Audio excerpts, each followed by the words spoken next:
အားလုံးပဲမင်္ဂလာပါ Why Psychology ဆိုတဲ့ YouTube channel လေးကနေပြန်လဲကြိုဆိုလိုက်ပါတယ်ကျွန်မကတော့နန်းဝမုံပါကျွန်မအရင်ဗီဒီယိုလေးမှာတော့ psychology ကိုကျွန်မတို့ဘာကြောင့်လေ့လာသင်လဲဆိုတဲ့အရာနဲ့ psychology ရဲ့အခြေခံသဘောတရားလေးကိုကျွန်မပြောပြခဲ့တယ်အခုဒီဗီဒီယိုမှာတော့ကျွန်မက psychology ရဲ့သမိုင်းကြောင်းနဲ့ပတ်သက်တဲ့အကြောင်းအရာလေးတွေကိုဝေမျှသွားချင်ပါတယ်အဲ့တော့ history of psychology ပေါ့ကျွန်မတို့ဟိုးအရင်ခေတ်ဦးဒီ1600ဝန်းကျင်1900ဝန်းကျင်လောက်ကပေါ့နော်တွေးခေါ်ပညာရှင်တွေကနေပြီးတော့စပြီးတော့လေ့လာခဲ့တဲ့ psychology ကအခုဆိုရင် modern psychology ပေါ့အခုခေတ်ဒီနေ့ခေတ် psychology ကိုအစင်းစင်ဒီတွေးခေါ်ပညာရှင်တွေကဘယ်လိုမျိုးတွေတွေးရှိပြီးတော့ဘယ်လိုမျိုးလေ့လာချက်တွေနဲ့အတူတူပြောင်းလဲပြီးတော့တိုးတက်လာတဲ့ပညာဖြစ်တယ်ပေါ့နော် psychology ကအဲ့တော့ဒီအရာတွေကဘယ်လိုမျိုးပြောင်းလဲတိုးတက်ပြီးတော့ဒီနေ့ခေတ်မှာဒီဘယ်လိုရောက်ရှိလာလဲဆိုတဲ့အကြောင်းအရာလေးတွေကိုဒီဗီဒီယိုလေးမှာကျွန်မကပြောပြသွားမှာဖြစ်ပါတယ်အဲ့တော့ဟိုးရှိခင်ဒီတွေးခေါ်ပညာရှင်တွေ philosopher တွေက psychology လို့အရင်ဟိုပေါ့စိတ်ပညာဘာသာရဲ့လို့နာမည်မတက်ရသေးခင်မှာသူတို့က philosopher တွေပေါ့နော် philosophy ပေါ့စိတ်ဒီအတွေးခေါ်ပညာရဲ့ပညာရှင်တွေပေါ့တွေးခေါ်ပညာရှင်တွေကနေစပြီးတော့ဒီစိတ်ပညာရဲ့အစာကတွေးခေါ်ပညာရှင်တွေဖြစ်တယ်ပေါ့နော်ဒီ philosopher တွေကဒီ mind and soul ကိုယ့်ရဲ့စိတ်တွေကိုယ့်ရဲ့ဒီကိုယ်အတွေးတွေဘလို့အလုံးလုံးလဲဆိုတာကိုလေ့လာရင်းနဲ့ဒီစိတ်ပညာဘာသာရပ်ကိုဘာသာရပ်တစ်ခုအနေနဲ့ဒါဟာတွေးရှိခဲ့ကြတာပေါ့အဲ့တော့အစောဆုံးအတွေးခေါ်ပညာရှင်လို့ပြောမယ်ဆိုရင်တော့စိတ်ပညာရဲ့ဒီအစကနဦးအစကိုစပြီးတော့ဟိုလေ့လာခဲ့တဲ့လူကိုကြည့်မယ်ဆိုတော့ Plato ပေါ့ဒါကတော့အားလုံးလည်းသိကြမြင်ချင်ပါတယ် Plato ရဲ့အတွေးခေါ်တွေဟာအရန်ကောင်းလို့ကျမတို့လူသားတွေအတွက်အရန်အသုံးဝင်လို့ဒီနေ့ခေတ်ထိကျမတို့လေ့လာနေစေဖြစ်ပါတယ်အဲ့တော့ဒီ Greek ပညာရှင် Plato ကနေပြီးတော့ဒီ the three part of psyche ပေါ့ဒီစိတ်ရဲ့ဒီမှာ၃ပိုင်းရှိတယ်ဆိုတာကို तू ကအရင်ဆုံးလေးလာတွေ့ရှိခဲ့တယ်အဲ့ဒီ၃ပိုင်းက Plato လေးလာတွေ့ရှိခဲ့တဲ့ဒီ၃ပိုင်းကဘာလဲဆိုတော့ logistican intellectual part epideminicon wants and desire timoidans the emotional part ပေါ့အဲ့တော့ကိုယ့်ရဲ့ဉာဏ်ရည်ဉာဏ်တွေကိုယ့်ရဲ့လိုချင်တဲ့ wants and desire ကိုယ့်ရဲ့လိုချင်တတ်မှတ်မှုတွေကိုယ့်ရဲ့စိတ်ခံစားမှုတွေပေါ့အဲ့တော့ဒီစိတ်ကိုအဆုံးလေ့လာကြည့်မယ်ဆိုရင်ကိုယ့်ရဲ့ဒီ mind and soul ကိုလေ့လာကြည့်မယ်ဆိုရင် Plato ကဘာပြောလဲဆိုတော့၃ပိုင်းခွဲကြည့်လို့ရတယ်ကိုယ့်ရဲ့ဉာဏ်ရည်ဉာဏ်ပညာဉာဏ်ရည်ဉာဏ်တွေကိုယ့်ရဲ့လိုချင်တတ်မှတ်မှုကိုယ့်ရဲ့စိတ်ပိုင်းဆိုင်ရာဒီလို၃ပိုင်းခွဲပြီးလေ့လာလို့ရတယ်လို့ Plato ကပြောခဲ့တယ်တစ်ဆက်တည်းမှာပဲ Plato ရဲ့ debate ပေါ့ Aristotle ကဘာပြောလဲဆိုတော့စိတ်ပညာဘာသာရပ်ကိုလေ့လာမယ်ဆိုရင်ဒီစိတ်ကိုလေ့လာမယ်ဆိုရင်တဲ့အရင် तू ကဘာကိုအထူးပြုပြီးတော့ तू ပြောချင်လဲဆိုတော့ observation and reason ကျမတို့တွေလူတစ်ယောက်ကလေးတစ်ယောက်လူတမမလူအုပ်စုအကုန်လုံးကိုကျမတို့လေ့လာမယ်ဆိုရင်သူတို့အရင်ဆုံး observe လုပ်ဖို့လိုတယ် observation ပေါ့လေ့လာဖို့လိုတယ်ကြည့်ရှုစောင့်ကြည့်ဖို့လိုတယ်ဘေးကနေကျမတို့ဟာသူတို့ရဲ့ပြုမှုလှုပ်ရှားပုံတွေပြောဆိုပုံတွေသူတို့ရဲ့စိတ်ခံစားချက်တွေသူတို့ရဲ့အကုန်လုံးပေါ့အရာအားလုံးသူတို့စကလုံးတွေသူတို့အတွေးတွေအကုန်လုံးကိုဘေးကနေကျမတို့ပြုမှုလှုပ်ရှားမှုတွေကိုကျမတို့လေ့လာမယ်ပြီးတော့ဘာကြောင့်လဲ reason ဘာကြောင့်သူတို့ကဒီလိုပြောလိုက်တာလဲဘာကြောင့်သူတို့ကဒီလိုပြုမှုလိုက်တာလဲဘာကြောင့်တော်သွားထွက်သွားတာလဲဘာကြောင့်ဝမ်းနေသွားတာလဲဘာကြောင့်စိတ်မကောင်းဖြစ်သွားတာလဲပေါ့နော်ဘာကြောင့်ပျော်သွားတာလဲဘာကြောင့် तू ကကောင်းတဲ့အရာတွေကိုလုံနေတာလဲဆိုးတဲ့အရာတွေကို तू ကဘာလို့လုံနေရတာလဲဒါတွေဆိုတဲ့ဘာကြောင့်ဆိုတဲ့ reason ကိုကျမတို့လေ့လာမှပြီးတော့မှဒါလင်းဒီစိတ်ရဲ့သဘောတရားကိုကျမတို့ကပို့ပြီးတော့နားလည်နိုင်မယ်ပေါ့နော်ဒါဒီကျမတို့ရဲ့ဒီ psychology စိတ်ပညာရဲ့ဒီ observation နဲ့ reason ဆိုတာဒီနောက်ပိုင်းမှာစိတ်ပညာရဲ့တကယ်ကိုအခြေခံအုတ်မြစ်တစ်ခုဖြစ်လာခဲ့တယ်ပေါ့နော်ဒီ Aristotle ရဲ့လေ့လာတွေ့ရှိချက်တွေဟာဆိုရင်အဲ့တော့ဒီမှာသူကစိတ်ပညာလို့အရင်တော့ကတော့ဒီစိတ်ပညာဗေဒရဲ့လို့တသက်မရှိဘူးပေါ့နော်ဒါပေမဲ့အဲ့ဒီနောက်ပိုင်းမှာဒီ philosopher တွေတဖြည်းဖြည်းနဲ့ဒီ psychology ကို တဖြည်းဖြည်းနဲ့စိတ်ပညာဘက်ကိုပြောင်းလာတဲ့အခါမှာကျမတို့က psychology ဆိုတဲ့စကားလုံးလေးကိုကျမတို့ကြည့်မယ်ပေါ့အဲ့တော့ psycho ဆိုတာ psyche ကနေလာတယ်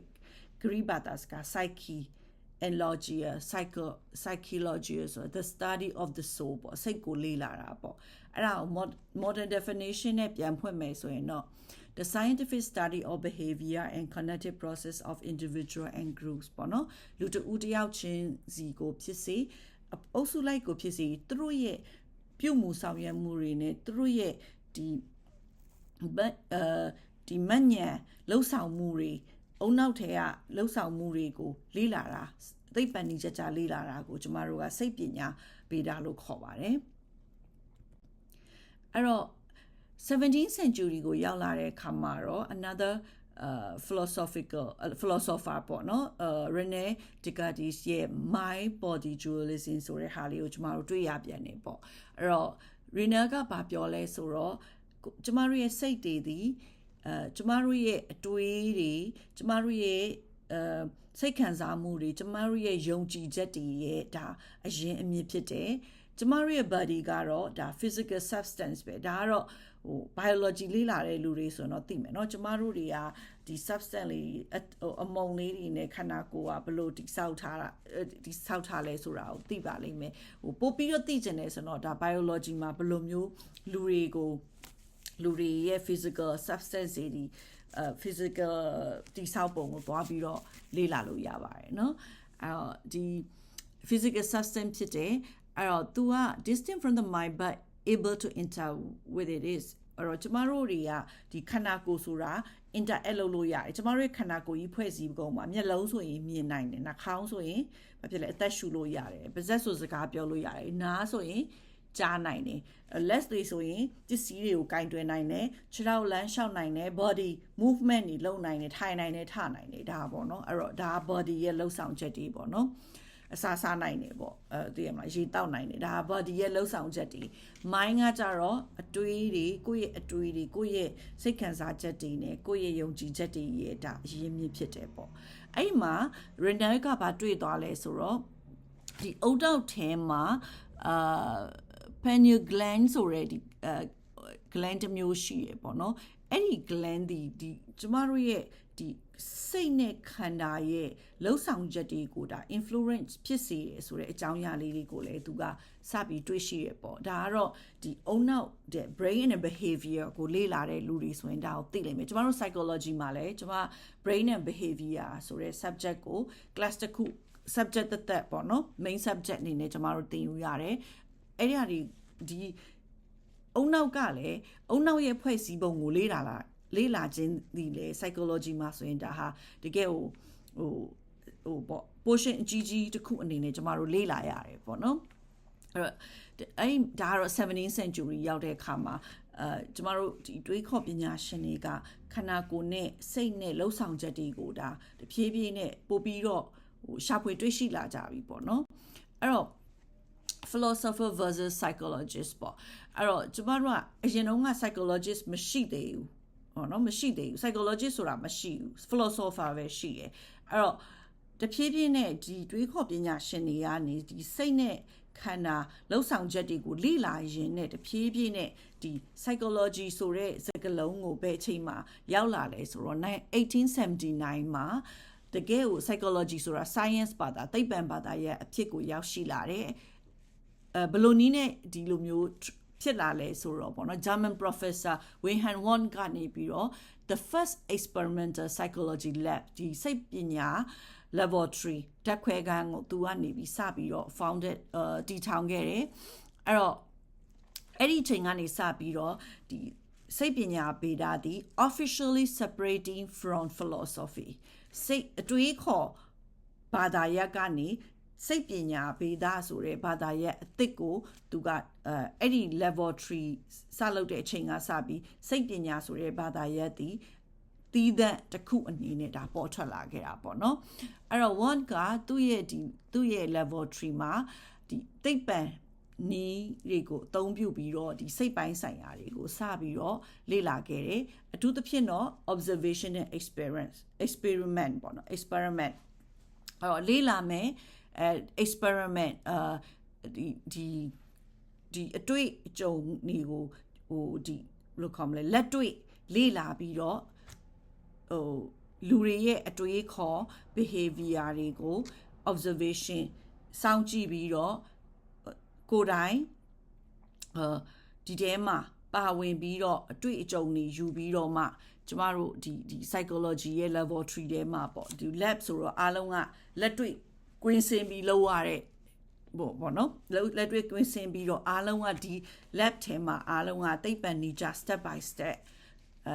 အကုန်လုံးအတူတူလုပ်ပြီးတော့ဒီ psychology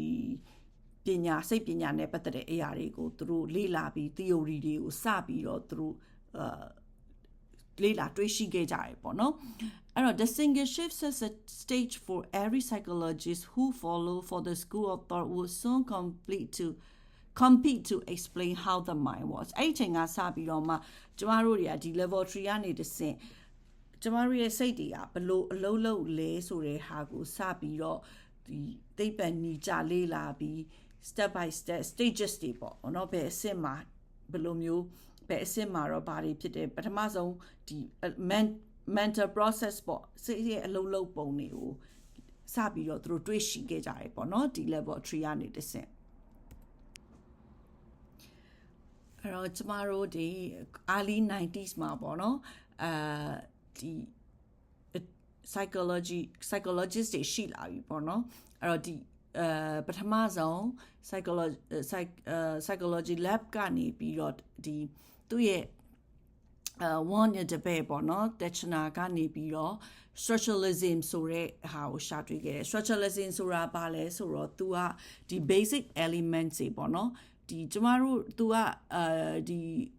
အုံနောက်ရဲ့ဒီစိတ်ရဲ့ပေါ့နော်စိတ်ရဲ့အလုံးလုံးပုံပေါ့စိတ်ရဲ့အလုံးလုံးပုံ basic elements တွေကနေတဆင့်သူကနေပြီးတော့ဒီရှာတွေ့ခဲ့တာပေါ့နော် structuralism ဆိုတဲ့အရာကိုအဲ့မှာသူက method တခုကိုသူရှာတွေ့ခဲ့တဲ့ introspection ဆိုတဲ့ method ပေါ့နော်အဲ့တော့ဒီ introspection ဆိုတဲ့ method ကဘာလုပ်တာလဲဆိုတော့ they ask research participants to describe their exact mental experience while performing a task, breaking it down in its most basic sensation and feelings သူအဲ့ဒီ laboratory ထဲမှာသူကနေပြီးတော့သူ့ရဲ့ participants တွေပေါ့လာပြီးတော့ပါဝင်တဲ့ဒီ laboratory ထဲမှာလာပြီးတော့ပူပေါင်းပါဝင်တဲ့လူတွေကိုသူတို့ရဲ့ဒီ mental experience တွေကိုသူပြန်ပြီးတော့မေးပြီးတဲ့ခါကျတော့သူ test တွေပေးထားတယ်ပေါ့နော် test တွေပေးထားတယ်အဲ့လို test တွေပေးထားတဲ့အချိန်မှာဒီ test တွေကိုသေချာ breakdown တစ်ခုချင်းစီကိုခွဲခြမ်းစိတ်ပြပြီးတော့သူတို့ဘယ်လိုမျိုးဒီ test တွေသူပေးလိုက်တဲ့လုပ်เสียရှိတဲ့သူရဲ့ assignment တွေကိုပေါ့နော်လုပ်ပြီးသွားတိုင်းမှာဘယ်လိုမျိုး experience ရှိလဲဆိုတာကိုသူကသေချာမှတ်တမ်းယူပြီးတော့လေ့လာတာပေါ့အဲ့ဒါ structuralism ပေါ့နော်အဲ့ process ကိုတော့သူက introspection လို့ခေါ်တယ်အဲ့ဟာကိုနီးနေသူကဒီလူတွေရဲ့စိတ်ရဲ့အပြုအမူတွေစိတ်နဲ့အပြုအမူတွေရဲ့လှုပ်ရှားမှုတွေလှုပ်ဆောင်မှုတွေကိုလေ့လာခဲ့တာပေါ့အဲ့ဒါ structuralism ပေါ့နော်အဲ့တော့ structuralism ပြီးတဲ့အခါမှာfunctionalism ပေါ့နော်အဲ့တော့အဲ့မှာပဲဒီ psychologist တွေကအဲ့မှာသူကြားထဲမှာပေါ့နော်ဒီ structuralism ဖြစ်ကိုလေ့လာနေတော့မှပဲဒါတွေကိုသဘောမတူတဲ့လူတွေမဖြစ်နိုင်ဘူးဖြစ်နိုင်တယ်ဆိုတဲ့ argument တွေလည်းသူတို့ကြားထဲမှာဒါရှိခဲ့တယ်ပေါ့နော်ပြောရင်တော့ဗီဒီယိုကအရန်ရှည်သွားမှာဆိုလို့ကျွန်မကလေဒီညမှာပေါ့ဒီလိုရင်းတို့ရှင်လေးနဲ့ပဲဒီဟာလေးတွေကိုပြောပြသွားမယ်ပေါ့နော်ပြီးတော့မှနောက်ဗီဒီယိုတွေကြာရင်เนาะဒီ psychologist တယောက်ချင်းစီရဲ့ theory တွေကိုကျွန်မဒီဗီဒီယိုတစ်ခုချင်းစီလုပ်ပေးသွားဖို့အတွက်ရှိပါတယ်အဲ့တော့ functionalism ကကျတော့ saw conscious as continuous and changing not something to break into parts သူကတော့ဒီ functionalism တွေကတော့ဘာလဲဆိုတော့ consciousness ပေါ့ကိုယ့်ရဲ့ဒီစိတ်ပိုင်းဆိုင်ရာသိခြင်းတွေဟာဇက်တိုက်ဖြစ်နေတာအဲ့တော့အဲ့အတွက်ကြောင့်မို့ဒါတွေကိုတစ်ခုချင်းစီခွဲခြမ်းစိတ်ဖြာလို့မရဘူးဆိုပြီးသူကတော့ပြောတယ်ပေါ့နော်အဲ့တော့ functionalist တွေကအဓိကအားဖြင့်သူတို့ research လုပ်တဲ့အချိန်မှာပေါ့နော် why we have emotion ဘာကြောင့်လူတွေကစိတ်ခံစားချက်တွေဖြစ်နေတာလဲကျမတို့ရဲ့ relationship တွေ ကနေပေါ့နော်ကျမတို့ရဲ့ဥမာတငယ်ချင်းနဲ့ဖြစ်ဖြစ်မိဘနဲ့ဖြစ်ဖြစ်သမီးစားဖြစ်ဖြစ်လင်မယားဖြစ်ဖြစ်အလုပ်ပေါ့နော်အလုပ်ရှင်နဲ့အလုပ်သမားပဲဖြစ်ဖြစ်ဘာလို့ကျမတို့တွေက emotions တွေကိုဒီ relationship တွေနေရနေတာလဲဒါမှမဟုတ်ရင်ကျမတို့ရဲ့ပေါ့နော်ပြုမှုလှုပ်ရှားမှုတွေကဘာကြောင့်ပုံစံတွေကကွဲလွဲနေတာလဲပုံစံတွေမျိုးဖြစ်နေလာလဲဆိုတဲ့ဟာတွေကို तू ကတော့ဒီ observations and behavior ပေါ့လေ့လာပြီးတော့သူတို့ behavior သူတို့စောင့်ကြည့်ပြီးသူတို့ behavior တွေကဘယ်လိုမျိုးတွေလဲဘယ်လိုတွေကြောင့်ဒီလိုဖြစ်နေတာလဲပေါ့ပြုမှုလှုပ်ရှားမှုတွေကိုလေ့လာတဲ့သူတွေပေါ့နော်သူတို့တွေကတော့ functionalism ပေါ့အဲ့မှာသူဒီ structuralism နဲ့ functionalism ရဲ့ကွာခြားချက်တစ်ခုကိုပြောမယ်ဆိုရင်တော့ structuralism ကဘာလဲဆိုတော့ structuralist တွေကဘာကိုလေ့လာတာလဲဆိုတော့ what is the mind made of ဒီကိုယ့်ရဲ့ဒီစိတ်ကိုဘာတွေက what is ဘာတွေကကိုစိတ်ကိုပေါ့အလုပ်တွေပေါ့နော်ကိုဒီ process တွေကိုဘာတွေကလုပ်စေတာလဲပေါ့အဲ့တော့ तू ကဒီဥမာကျမအခုဆိုရင်ထားပါတော့ရေးစားတယ်ပေါ့နော်ရေတောက်ချင်တယ်ဆိုရင်အရင်ဆုံးကျမဘာဖြစ်လာမလဲဆိုတော့ sensation sense ကျမရလာမယ်ကျမ thirsty ပေါ့ရေစားလာတယ်အဲ့ဒါအုံနောက်ကအရင်ဆုံးတတိလမ်းပေးလိုက်တယ်ရေစားတာကိုအုံနောက်ကိုသတင်းပို့လိုက်တယ်အဲ့ခါမှာကျမရေစားတယ်ဆိုတော့သိသွားတော့ကျမဘာလုပ်လဲကျမရေခွက်ကိုယူတယ်ပြီးဘာလုပ်မလဲရေတောက်တယ်အဲ့တော့ဘာတွေကကိုဒီဟာတွေကိုလှုပ်စေတာလဲပေါ့ဘာလဲဆိုရင်အဓိကအဖြစ်ဆိုရင်ကျမရဲ့ဒီပေါ့နော်ရေးစားတယ်ဆိုတဲ့ခန္ဓာကိုယ်ရဲ့တောင်းဆိုချက်ပေါ့functionalist တွေကကြတော့ why ပေါ့ why does the mind do that ဘာကြောင့်စိတ်ကအဲ့လိုလုပ်တာလဲ why ဆိုတဲ့ဟာကိုသွားလေ့လာတယ် structuralist တွေကကြတော့ what ဆိုတဲ့ဟာကိုလေ့လာတယ်functionalist တွေကကြတော့ why ဘာကြောင့်လဲဥပမာကျမကလူတစ်ယောက်ကကျမကိုပေါ့နော်တခုခုပြောသွားတယ်ပေါ့ဒဇိန်ကိုနဲ့မရင်းနေတဲ့တယောက်ကကျမကိုမုန်းတယ်လို့ပြောသွားတယ်ကျမဘာမှမခံစားရအောင်ဟုတ်တယ်နော်ဘာကြောင့်မခံစားရအောင်ဘာကြောင့်မခံစားရလဲ why ဘာကြောင့်မခံစားလဲဆိုတော့ကျမနဲ့သူနဲ့မသိဘူးဘာမှလည်းသူနဲ့ကိုနဲ့လည်းတစ်ခါမှမမြင်ဘူးသူကကိုမုန်းတော့ကိုကဘာလုပ်ရမှာလဲသိရမလားဘာမှမဖြစ်ဘူးဒါပေမဲ့ကျမချစ်တဲ့လူတယောက်ကကျမရဲ့ကျမရဲ့တငယ်ချင်းချစ်ရတဲ့တငယ်ချင်းကျမရဲ့ချစ်ရတဲ့မိသားစုဝင်တယောက်ကကျမကိုမုန်းတယ်ကျမကိုသိရမလားမခေါ်ချင်တော့ဘူးလို့ပြောရင်ကျမအရန်ခံစားရမယ်ကျမဝမ်းနည်းရမယ်ပေါ့နော်အဲ့တော့ why ဘာကြောင့်လဲဆိုတော့ကျမဒါချစ်ရတဲ့လူကပြောရတဲ့အတွက်ကြောင့်မို့ကျမဒါဝမ်းနေတဲ့ခံစားချက်ကိုရတာပေါ့အဲ့တော့ functionalist တွေက why ဆိုတဲ့ဟာကိုလေ့လာတယ်structuralism ပေါ့ structuralist တွေကကြတော့ what ဆိုတဲ့ဟာကိုလေ့လာတယ်ပေါ့နော်ဥပမာခုနကျမရဲ့ဥပမာလေးနဲ့ပဲဆိုရင် structuralist တွေကကြတော့ what is the mind ဘာကြောင့်ကျမကိုဝမ်းနေစေတာဘာကျမကိုဝမ်းနေစေရလဲပေါ့နော်အဲ့ဒါဆိုရင်ကျမချစ်တဲ့လူတွေကကျမကိုဒီစကားလုံးကမုန်းနေဆိုတဲ့စကားလုံးကကျမဝမ်းနေစေတာပေါ့ what ပေါ့ဟုတ်တယ်မလားသူတို့မုန်းတယ်လို့ပြောလိုက်တယ်ကျမကိုမခေါ်ချင်တော့ဘူးလို့ပြောလိုက်တဲ့စကားလုံး what ပေါ့ဒီစကားလုံးကကျမကိုဝမ်းနေစေတာ functionalist တွေကကြောင့် why ဘာကြောင့်လဲဆိုတဲ့ reason ကိုသူတို့ကလိုက်ရှာတယ်ပေါ့နော်အဲ့တော့ဒီ functionalist ထဲမှာဆိုရင်နာမည် Sigmund Freud လို့ခေါ်တဲ့ psychologist of father of psychology ပေါ့နော်တကယ်ကို psychology ရဲ့ဖခင်ကြီးတယောက်လို့တင်စားထားတဲ့ Sigmund Freud က early 90s မှာဒီ functionalist ကိုအခြေခံပြီးတော့ psychoanalysis ဆိုတဲ့အကြောင်းအရာကိုသူတွေ့ရှိခဲ့တယ် psychoanalysis ကဘာလဲဆိုတော့ကိုယ့်ရဲ့ဒီစိတ်ပိုင်းဆိုင်ရာကို analyze ပေါ့ခွဲခြမ်းစိတ်ပြလိုက်မယ်ဆိုရင်ကျမတို့ရဲ့ဒီလူမှာ ID8 ရဲ့ ego ရဲ့ super ego ရဲ့ရှိရပေါ့နော်အဲ့တော့super ego ရဲ့ရှိတယ်အဲ့တော့ ID8 ကကြောင့် instinct ပေါ့ကျမတို့ရဲ့ဒီစိတ်ရဲ့ချက်ချင်းဖြစ်လာတဲ့အရာပေါ့နော်ဥပမာခုနကျမရေးစားတယ်လို့ပြောလိုက်တယ်ဆိုတော့ကျမရေးစားတယ်ပေါ့လောလောဆယ်ရေးစားတယ်အဲ့မှာ ego ပေါ့နော် ego ကကြောင့် reality ပေါ့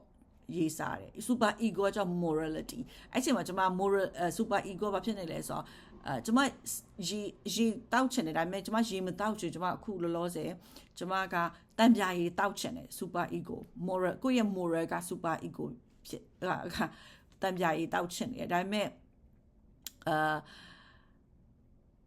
ID ကကိုယ့် instinct ကပြောနေတယ်အခုလောလောဆယ်တန်ပြာရေမရှိဘူးရေပဲရှိတယ်အဲ့တော့ရေပဲတောက်ရမယ်ဆိုတော့ ego က reality ပေါ့အဲ့ 8 နဲ့ဒီ super ego နှစ်ခုကိုပြန်ပြီး adjust လုပ်ပေးတာကဲမဟုတ်ဘူးခုလောလောဆယ်တန်ပြာရေမရဘူးရေပဲရှိတယ်ရေပဲတောက်ရမယ် အဲ့တော့ psychoanalysis ပေါ့နော်အဲ့တော့ ID ရဲ့ ego ရဲ့ id ရဲ့ ego ရဲ့ super ego ရဲ့အဲ့ဒါတွေကနေစပြီးတော့ human behavior ကိုဖြစ်စေပေါ့ဒါကတော့ကျွန်မအခုဒီအစပိုင်းမလို့ပေါ့နော်မရှုပ်ထွေးသွားအောင်ရိုးရှင်းတဲ့အရာလေးနဲ့ပဲကျွန်မ example ပေးတာပေါ့အဲ့တော့ Sigmund Freud ရဲ့ theory အစအဆုံးကိုကျွန်မ video တစ်ခုလုပ်ဖို့ရှိတယ်ဒီຢာတွေပြီးရင် basic ပေါ့နော်ဒီ id ရဲ့ ego ရဲ့ super ego ရဲ့ကလည်းတကယ်ကိုစိတ်ဝင်စားဖို့ကောင်းတယ်အဲ့ဒီကနေတစ်ဆင့်မှာကျွန်မတို့ရဲ့ behavior တွေကထွက်လာတာပေါ့နော်အဲ့တော့ behavior တွေဖြစ်လာတာပေါ့ဒါကိုဒီဟာဒီလုံးဝfoundation ဖြစ်တယ်ပေါ့နော်ဒီလူတွေရဲ့ behavior ကိုလေ့လာမယ်ဆိုရင် Sigmund Freud ရဲ့ theory ကလည်းတကယ်ကိုအရန်ကိုအရေးကြီးတဲ့ foundation တစ်ခုဖြစ်တယ်စိတ်ပညာကိုလေ့လာမယ်ဆိုရင်နောက်ဆုံးတစ်ခုကကျတော့ behaviorism ပေါ့နော်အဲ့တော့ behaviorist တွေကကျတော့သူကဘာလဲဆိုတော့ behavior ကိုလေ့လာတာပေါ့လူတွေရဲ့ behavior ကိုလေ့လာတာသူတို့ကဘယ်လိုပြောလဲဆိုတော့ဒီလူတွေရဲ့ consciousness ပေါ့ဒီကိုယ့်ရဲ့ဒီစိတ်တွေရဲ့ mind consciousness ရဲ့ mind တွေကိုယ့်ရဲ့သိစိတ်တွေကိုယ့်ရဲ့ဒီအထဲကပေါ့နော်ကိုဖြစ်နေတဲ့အထဲမှာဖြစ်နေတဲ့စိတ်ခံစားမှုတွေကမမြင်နိုင်ဘူးပေါ့နော်ဒါမှမဟုတ်လဲ measure လုပ်လို့မရဘူးတိုင်းတာလို့မရဘူးအဲ့အတွက်ကြောင့်မို့ဒီ scientific study မှာဒီ consciousness တို့ mind တို့ဆိုတာသိပ္ပံနည်းကြလေ့လာမယ်ဆိုရင်သူတို့ကမဖြစ်နိုင်ဘူးလို့ပြောတယ်အဲ့တော့အဲ့အတွက်ကြောင့်မို့ပေါ့နော်ဒီတကယ်တမ်းကျတော့လေဒီ thoughts တွေ feelings တွေဆိုတာ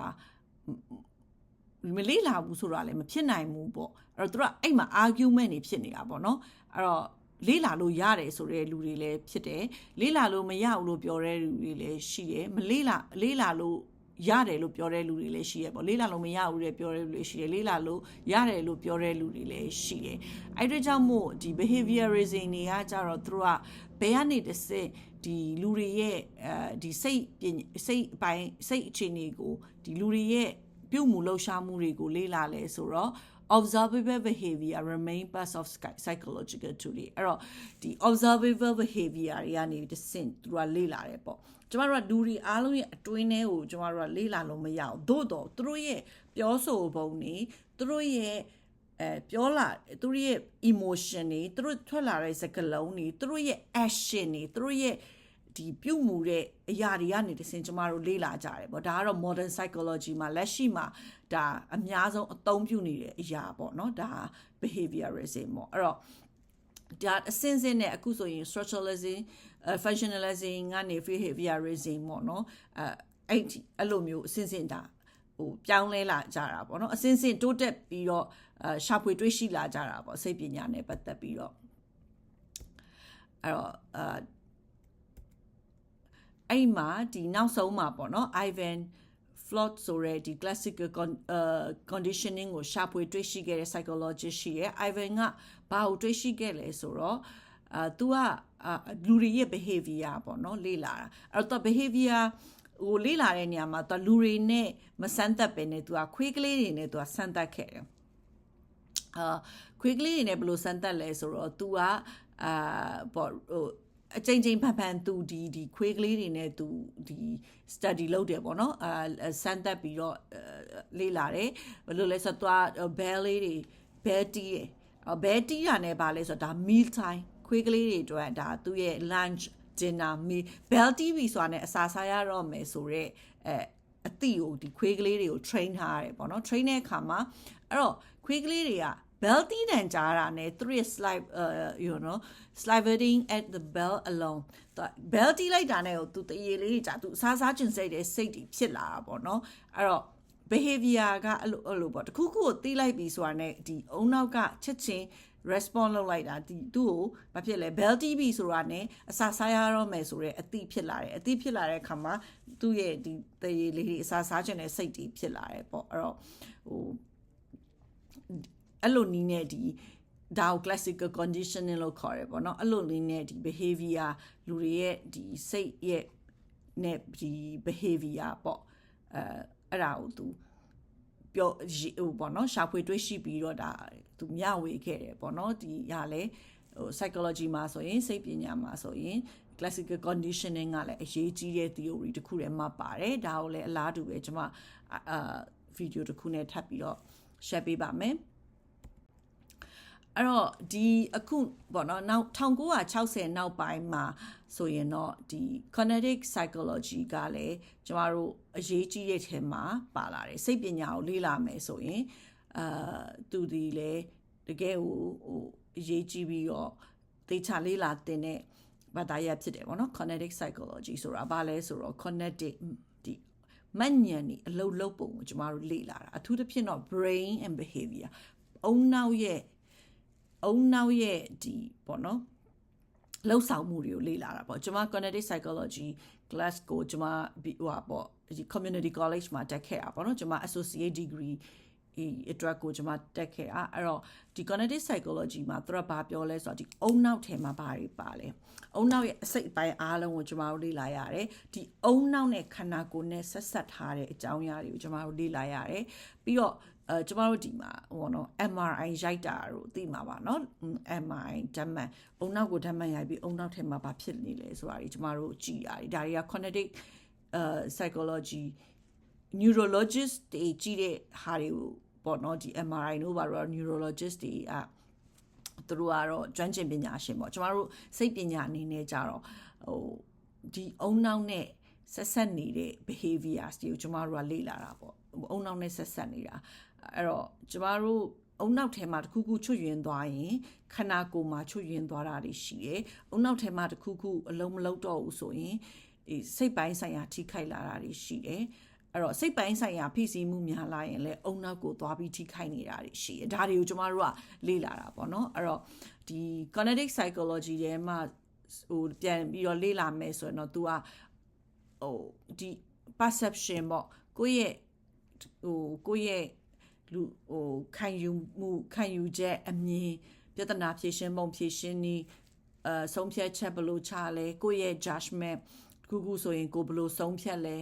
ပြီးရဲ့ခါကျတော့ memory ကို short term memory long term memory ဘယ်လိုတွေအလုပ်လုပ်လဲပေါ့နော်ဒါအုံနောက်နဲ့ဆက်ပြီးဒီအရာတွေကဘယ်လိုမျိုးအလုပ်လုပ်နေလဲဆိုတာကိုကျမတို့က1960ကနေစပြီးတော့လေ့လာခဲ့တာပေါ့နော်အဲ့တော့ကျမတို့တွေဟို1600 1900 1800 1900ပေါ့နော်အခုနောက်ဆုံးပေါ့နော်ဒီ modern psychology မှာဆိုတော့ကျမတို့လေ့လာနေတဲ့ဟာတွေကစိတ်ပညာနဲ့ပတ်သက်ရင်ပေါ့အခြေခံဒီလေ့လာထားရမယ့်သိတဲ့ဘာသာရပ်တွေကဘာလဲဆိုတော့ kinetic psychology ပေါ့ကျမတို့တွေဒီအုံနောက်နဲ့ပေါ့နော်ဒီအုံနောက်နဲ့ဆက်ဆက်ပြီးတော့ကျမတို့ဒီပြဿနာကိုဘယ်လိုဖြေရှင်းကြလဲ decision making ဘယ်လိုလုပ်လဲမဉဏ်တွေဘယ်လိုမျိုးမှတ်ကြလဲပေါ့နော်မဉဏ်တွေဘယ်လိုအလုပ်လုပ်လဲပေါ့ဒါတွေကိုကျမတို့လေ့လာတာဒီ kinetic psychology ပြီးတော့ developmental psychology ဆိုတာကြတော့ကျမတို့လူသားတစ်ယောက်ဖြစ်ဖို့အတွက်ပေါ့ human life span ကိုလေ့လာတာပေါ့နော်လူသားတစ်ယောက်မဖြစ်ခင်ကနေစပြီးတော့လူသားတစ်ယောက်တရေစတယ်ပြီးတော့အဲ့ဒီတရေစတယ်တဲ့ကာလပြီးတော့မွေးဖွားလာတဲ့ကာလ infant toddlers ပြီးတော့ teenagers adult ပေါ့နော်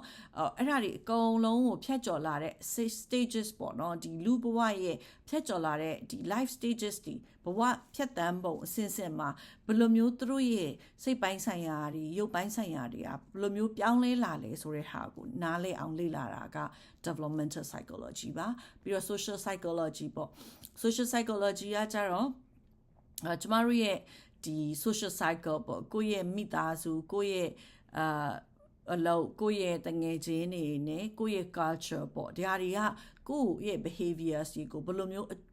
တက်ရောက်မှုတွေရှိစေလဲဒါတွေကို relationship ကောင်းခြင်းနဲ့ဆိုရင်ဘယ်လိုမျိုးတွေလုပ်သင့်လဲဆိုတာကိုကျွန်တော်တို့ social psychology မှာလေ့လာတာပါပြီးတော့ abnormal psychology ကကြတော့ကျွန်တော်တို့ရဲ့ဒီ behaviors အပြုအမူတွေ emotion စိတ်ခံစားချက်တွေနဲ့ thoughts အတွေးအခေါ်တွေကပုံမှန်မဟုတ်တော့ဘူးပေါ့နော်ပုံမှန်လို့မဟုတ်တော့ဘူးဆိုရင်ကျမတို့ကဒါကိုဘာတွေကဒီလိုပုံမှန်မဖြစ်စေတာလဲဆိုတဲ့ဟာတွေပေါ့နော်အဲ့ဒါတွေကိုလေ့လာသိပ္ပံနည်းကြလေ့လာတာက abnormal psychology ပေါ့ abnormal psychology မှာဆိုကျမတို့ကဥမာဘာတွေကိုလေ့လာလဲဆိုတော့OCD ပေါ့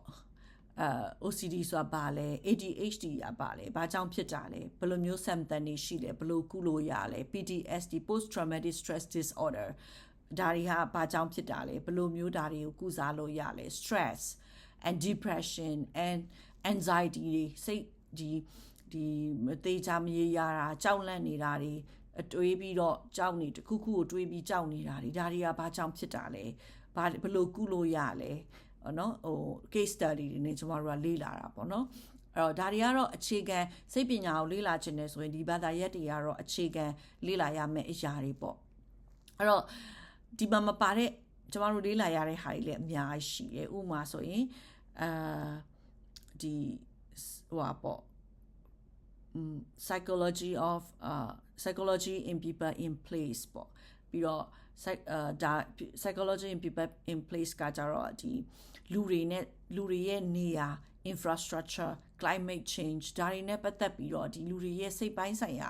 နဲ့ဘယ်လိုဆက်ဆက်မှုရှိနေလဲဆိုတဲ့အရာတွေကိုကျွန်တော်တို့လေ့လာတာဖြစ်တယ်ပြီးတော့ female psychology အမျိုးသမီးတွေနဲ့ဆိုင်တဲ့အရာတွေကိုကျွန်တော်တို့လေ့လာတယ်ပြီးရင်ဘာလဲဆိုတော့psychology of religion ပေါ့နော်ဒီဘာသာရေးနဲ့ပတ်သက်တဲ့ psychology fashion psychology ရှိရယ်အဲ့လိုမျိုးပေါ့နော် retail psychology in retail ပေါ့နော်ဒီ psychology နဲ့ပတ်သက်တာအများကြီးရှိရပြီး industrial psychology အလုပ်ပေါ့နော်လုပ်ငန်းခွင် organizational psychology ပေါ့ or industrial psychology corporate ဒီလုပ်ငန်းခွင်ထဲမှာနဲ့သက်ဆိုင်တဲ့ဒီစိတ်ပညာဘာသာရပ်တွေပေါ့ဒါတွေကလည်းအများကြီးရှိရလေ့လာမယ်ဆိုတော့အများကြီးရှိရပေါ့နော်ပြီးရင်ကျွန်မဆိုရင်အခုကဒီ substance abuse counseling ကိုလေ့လာနေတာဆိုရင်ကျွန်မဆိုရင် chemical dependency chemical နဲ့ပတ်သက်တဲ့ဒီဆေးဝါးနဲ့ဆိုင်တဲ့ဓာတုဗေဒနဲ့ဆိုင်တဲ့အရာတွေကိုကျွန်မလေ့လာရတယ်ပြီးရင်ကျွန်တော်တို့ဒီကနေတစ်စင် basic course တွေကနေတစ်စင်အစစ်မြင့်သွားခြင်းနဲ့ဆိုရင် one step သွားခြင်းနဲ့ဆို counseling နဲ့ပတ်သက်တဲ့ဟာတွေပေါ့နော် counseling psychology ပြီးတော့ marriage and couple counseling psychology mental health counseling psychology ပြီးရင်ကျွန်တော်တို့အများကြီးပါပဲเนาะဟိုဒီ case management ပေါ့ဒီ psychology နဲ့ပတ်သက်တဲ့စိတ်ပညာနဲ့ case ပတ်သက်တဲ့ case ကိုကျွန်တော်တို့ဘယ်လို manage လုပ်လဲအများကြီးပဲရှိရပေါ့เนาะအဲ့တော့ကျွန်မကတော့အခုဒီကျွန်မရဲ့ video လေးတွေမှာအစမှာတော့လုံးဝအခြေခံ foundation theory လေးတွေကျွန်တော်တို့ဒီ psychologist တွေပြောခဲ့တဲ့ behaviors and observation and experience မှာပေါ့နော်ဒါတွေနဲ့ပတ်သက်တဲ့အခြေခံ theory လေးတွေကိုပဲကျွန်မကအရင်ဆုံး share ပေးသွားမှာဖြစ်ပါတယ်အားလုံးကိုကျေးဇူးတင်ပါတယ်နောက်ထပ် video မှာတော့ Sigmund Freud ရဲ့8 ego and super ego ဆိုတဲ့ theory လေးအကြောင်းကိုကျွန်မပြပြသွားမှာဖြစ်ပါတယ်